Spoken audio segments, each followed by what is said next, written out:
வணக்கம். ஜோதிடர் சேலம் உமாராணி. இன்றைய பதிவு. இன்னைக்கு பார்க்குற பதிவு என்ன அப்படின்னா, சூரியன் சந்திரனுக்கு அஷ்டமாதிபத்திய தோஷம் உண்டா பற்றி இங்கே பார்க்கலாங்க. இப்போ பொதுவாக பாருங்கள், எல்லா கிரகத்துக்குமே போல் சூரியன் சந்திரனுக்கும் அஷ்டமாதிபத்திய தோஷம் இல்லை.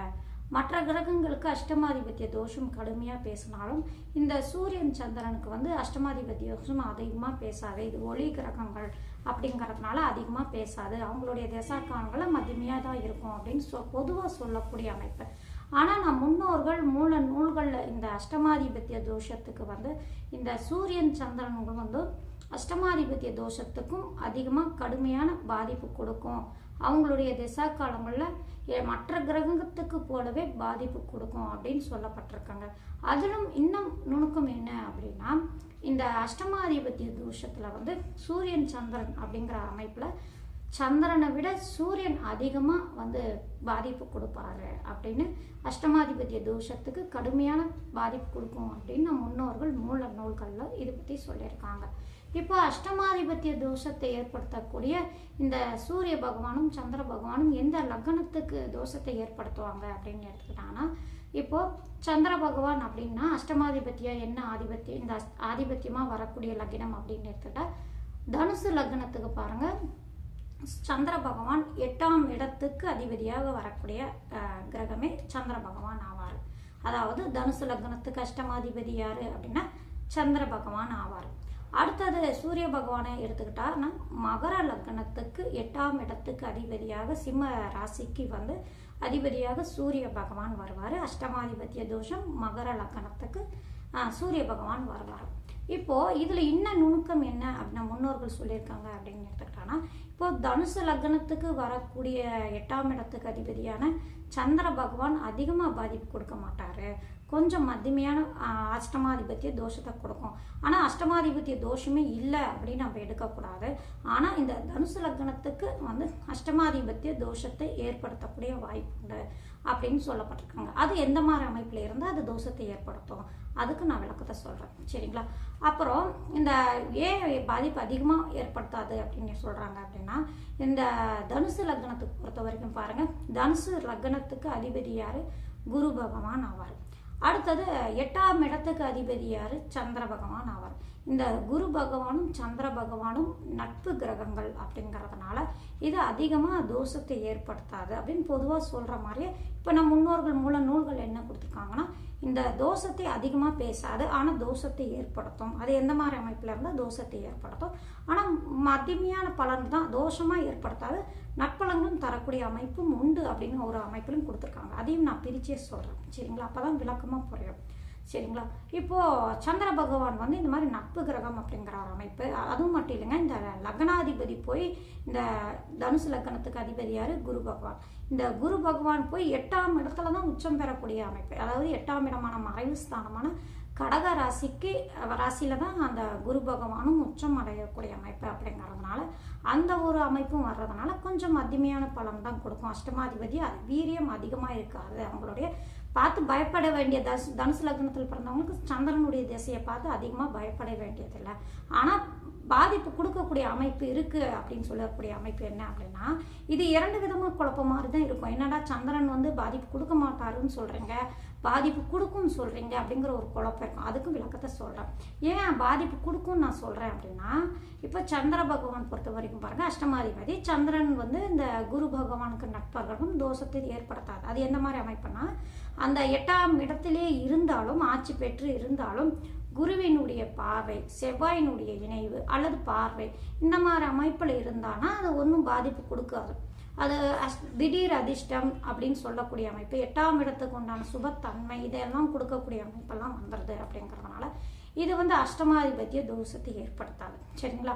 அடுத்தது அந்த சந்திர பகவான் பாவர்களோட சம்பந்தம் பெறாத அமைப்பில் தனித்து உட்கார்ந்து இருக்கும்போது அந்த வீட்டின் அதிபதியும் நல்ல பலமாக இருக்கும்போது அந்த வீட்டின் அதிபதியோட இந்த குரு பகவானோ அதாவது சந்திர பகவான் என்ற ஸ்தான அதிபதியை சொல்கிறேன், அந்த அதிபதியோட குரு பகவானோ செவ்வாய் பகவானோ இந்த மாதிரி சம்பந்தம் ஏற்பட்டுட்டாலும் அவ்வளவா பாதிப்பு கொடுக்காது, யோகத்தையே கொடுத்துரும், சரிங்களா? சந்திர பகவான் அதே அந்த சந்திர பகவான் பாருங்க, தேய்பிறை சந்திரனாக இருந்து அந்த லக்னத்துக்கு பாவ கிரகமான 6ஆம் அதிபதி சுக்கிரனோட இணைவோ பார்வையோ சுக்கிரனோட வீட்டில் இருக்கக்கூடிய அமைப்பில் இந்த மாதிரி அமைப்பில் இருக்கிறது.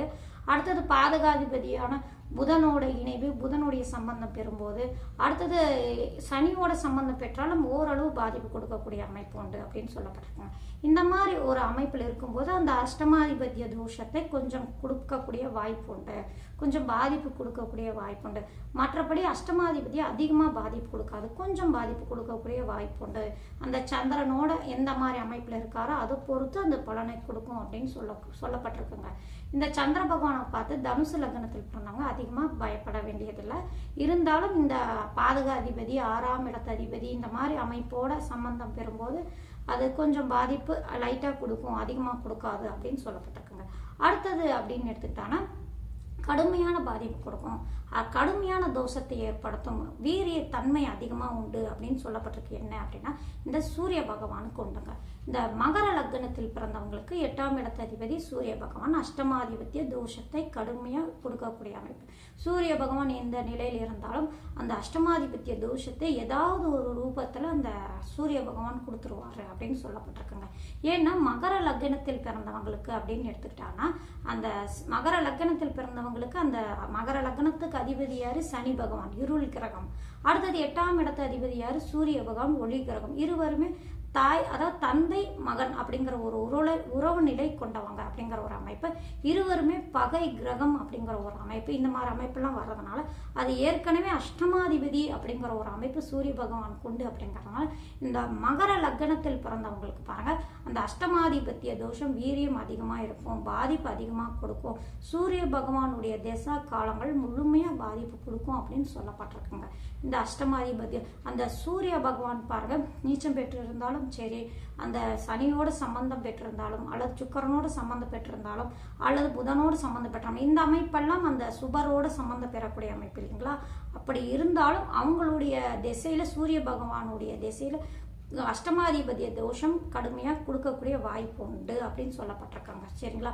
இப்போ சூரிய பகவான் பொறுத்த வரைக்கும் பாருங்க இந்த அஷ்டமாதிபத்திய தோஷத்தை அதிகமாக பாதிப்பு கொடுக்கும். அந்த சூரிய பகவான் எந்த ஸ்தானத்தில் உட்காந்துருக்காரோ அதுக்குண்டான பலன் காரகம் எல்லாத்துலேயும் சரி பாதிப்பு கொடுக்கும் அவங்களுடைய திசா காலங்கள் அப்படின்னு சொல்லப்பட்டிருக்காங்க.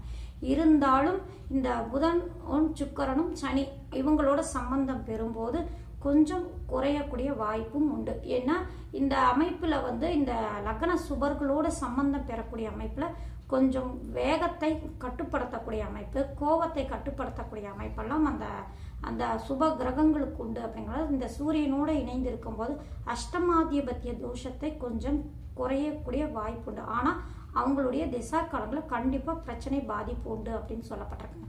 அதுவே பாருங்க அந்த அந்த மகர லக்னத்தில் பிறந்தவங்களுக்கு குருவோட சூரிய பகவான் சம்பந்தம் பெறும்போது, அடுத்தது செவ்வாயோட சம்பந்தம் பெறும்போது இதெல்லாம் கொஞ்சம் பாதிப்பு கொடுத்துரும். குரு அப்படிங்கிறவர் யாரு? அந்த லக்னத்துக்கு 12ஆம் இடத்து அதிபதி, விரையாதிபதி. செவ்வாய் அப்படிங்கிறவர் 11ஆம் அதிபதி, பாதகாதிபதி. இந்த மாதிரி அமைப்பெல்லாம் வர்றதுனால இது கொஞ்சம் பாதிப்பெல்லாம் தரக்கூடிய அமைப்பெல்லாம் வந்துடுது அப்படின்னு சொல்லப்பட்டிருக்காங்க. சூரிய பகவான் பொறுத்த வரைக்கும் எந்த விதத்தில் இருந்தாலும் கொஞ்சம் கடுமையான பாதிப்பு கொடுக்கும். அவங்களுடைய திசா காலங்களை கொஞ்சம் ஜாக்கிரதையாக இருக்கக்கூடிய வாய்ப்பு தான் அவங்களுக்கு ஜாதகருக்கு இருக்கு. முடிந்த வரைக்கும் அவங்க அதுக்குண்டான என்ன ஆதிபத்தியத்தில் சூரிய பகவான் உட்கார்ந்துருக்காரோ, யாருடைய சாரம் பெற்றிருக்காரோ, யாருடைய பார்வை இதெல்லாம் என்ன அமைப்பு இருக்கோ அதுக்குண்டான பாதிப்பு கண்டிப்பாக அந்த திசா காலங்களுக்கு தரக்கூடிய வாய்ப்பு உண்டு அப்படின்னு சொல்லப்பட்டிருக்காங்க. இப்போ பாருங்க தனுசு லக்னத்துக்கு பொறுத்த வரைக்கும் ஓரளவு மத்தியமையான பலன் தான். அதாவது அஷ்டமாதிபத்திய தோஷம் கடுமையாக இருக்காது. அந்த சந்திரனுடைய திசா காலத்தை பார்த்து நம்ம பயப்பட வேண்டியதில்லை. அது என்ன மாதிரி அமைப்பில் இருக்கோ அது பொறுத்து கொஞ்சம் லைட்டாக கொடுக்கும் அப்படின்னு தான், கொஞ்சம் அதிகமாக பயம் இல்லாத அமைப்பில் தான் மூல நூல்களை கொடுத்துருக்காங்க. ஆனால் இந்த சூரிய பகவானுக்கு பொறுத்த வரைக்கும் பாருங்க கொஞ்சம் கடுமையான தோஷம் உண்டு அப்படின்னு சொல்லப்பட்டிருக்காங்க. சரிங்களா. இப்போ சூரியன் சந்திரனுக்கு அஷ்டமாதிபத்திய தோஷம் இல்லை அப்படின்னு பொதுவாக சொல்லிட்டு இருக்காங்க. அப்படின்னா அது பொது கருத்து தான். ஆனால் இந்த சூரிய பகவானுக்கும் சந்திர பகவானுக்கும் அஷ்டமாதிபத்திய தோஷம் உண்டு அப்படின்னு மூல நூல்களில் தெளிவாக கொடுத்துருக்காங்க. சரிங்களா. இப்போ சூரியன் சந்திரனுக்கு அஷ்டமாதிபத்திய தோஷம் உண்டு அப்படின்னா கண்டிப்பாக உண்டு. அவங்க எந்த நிலையில் இருக்காங்களோ அது பொறுத்து பாதிப்பு கூடுதலாகவும் குறைவாகவும் இருக்கும் அப்படின்னு சொல்லப்பட்டிருக்காங்க. நன்றி, வணக்கம்.